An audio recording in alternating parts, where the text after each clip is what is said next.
చూస్తున్నాము. తెలంగాణలో భారీ వర్షాలు కురవబోతున్నాయంటూ వాతావరణ శాఖ ఇప్పటికే సూచించింది. ప్రజలందరూ అప్రమత్తంగా ఉండాలని కూడా సూచించింది. అయితే ఇదే కోణంలో ఆలోచించి విద్యార్థులకు 2 రోజుల పాటు పాఠశాలలకు సెలవును ప్రకటించాలని కూడా కోరింది. అలాగే ప్రభుత్వం కూడా సెలవును ప్రకటించింది. అయితే ఈ 2 రోజులు విద్యార్థులు స్కూళ్లకు వెళ్లకూడదే మంచిదని తెలుపుతూ ఉన్నారు. ఎందుకంటే అటు భాగ్యనగరం మొత్తం తడిసి ముద్దైపోయిందని చెప్పుకోవచ్చు. తెలుగు రాష్ట్రాల్లో భారీగా వర్షాలు పడుతూ ఉన్నాయి. కాకపోతే ఈ కుండపోత వర్షాలతో విద్యార్థులు పాఠశాలలకు వెళ్ళేటప్పుడు ఏదైనా జరగరాని అఘాయిత్యాలు జరుగుతాయి అని కొన్ని కారణాల వలన విద్యార్థులకైతే సెలవులను ప్రకటించడం జరిగింది. ఇక మరో 2 రోజుల పాటు కూడా భారీ వర్షాలు కురిసే అవకాశం అయితే ఉందని వాతావరణ కేంద్రం ఇప్పటికే తెలిపింది. తెలంగాణలో అన్ని ప్రాంతాలలో కూడా ఇదే పరిస్థితి జరుగుతోంది. ఇక పోయిన 24 గత 24 గంటల నుంచి ఇదే పరిస్థితి కొనసాగుతుంది. గత 2-3 రోజుల క్రితం కూడా చూసాం మనము ఏకధాటిగా వర్షం కురిసింది, ఏపాటిగా వర్షం కురిసిందని కూడా మనం చూసాము. హైదరాబాద్ మొత్తం చిగురుటాకులా వణికిపోయిందని చెప్పుకోవచ్చు.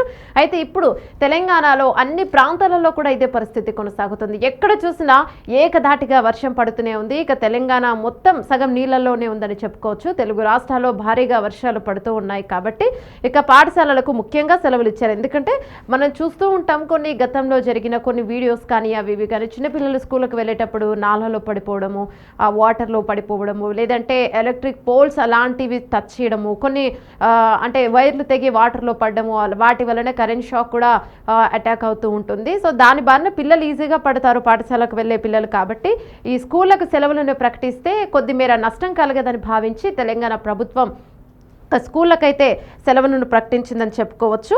ఈ 2 రోజులు అంటే పిల్లలు స్కూల్లో లేవు కదా అని చెప్పి ఆడుకోవడానికి కూడా బయటకు వెళ్తూ ఉంటారు. తల్లిదండ్రులు వారిపై ఒక కన్నేసి ఉంచాలి. ఎందుకంటే చిన్నపిల్లలు అంటే వాటర్ ఎంత మోతాదులో ఉందో ఏంటో అని తెలియకుండా వాటర్లో ఆడుకోవడం అంటే పిల్లలకి ఇష్టం కాబట్టి కిందకి వెళ్ళి ఆడుతూ ఉంటారు. అలాంటి పరిస్థితులలో కూడా డ్రైనేజ్లో పడే అవకాశాలు కూడా ఉంటాయి. కాబట్టి తల్లిదండ్రులు కూడా జాగ్రత్తగా ఈ 2 రోజులు పిల్లల్ని చూసుకోవాలి. బయటకు వెళ్ళినప్పుడు పిల్లల్ని కూడా తీసుకెళ్ళకపోవడం మంచిది.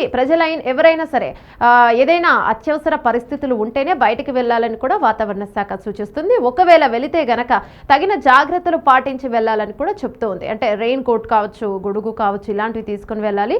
ఇక మనం చూసాము గత 2-3 రోజుల క్రితం గత వారం అయితే హైదరాబాద్లో కుండపోతగా వర్షం కురిసింది. సగం భాగ్యనగరం మొత్తం మునిగిపోయిందని చెప్పుకోవచ్చు. పల్లపు ప్రాంతాలలో నీరు ఎక్కువగా నిలిచి ఉండటంతో వాహనాలు కూడా మునిగిపోయాయి.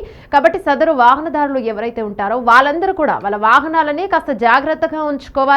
అలాగే కార్లలోకి నీళ్లు చేరడం కూడా ఇలాంటివి ఉంటాయి. కార్లు ఇంజన్లు చెడిపోవడం, ఆగిపోవడం ఇలాంటివి జరుగుతూ ఉంటాయి. కాబట్టి కొద్దిమేర వాహనదారులందరూ జాగ్రత్తగా ఉండాలి. ఎక్కువగా బయటికి అత్యవసర పరిస్థితిలోనే వెళ్తే మంచిదని చెప్తూ ఉన్నారు. పలు నగరాలలో అంటే పలు ప్రాంతాలలో, భాగ్యనగరంలో పలు ప్రాంతాలలో ఇప్పటికే ఇళ్లలోకి కూడా నీరు చేరాయి.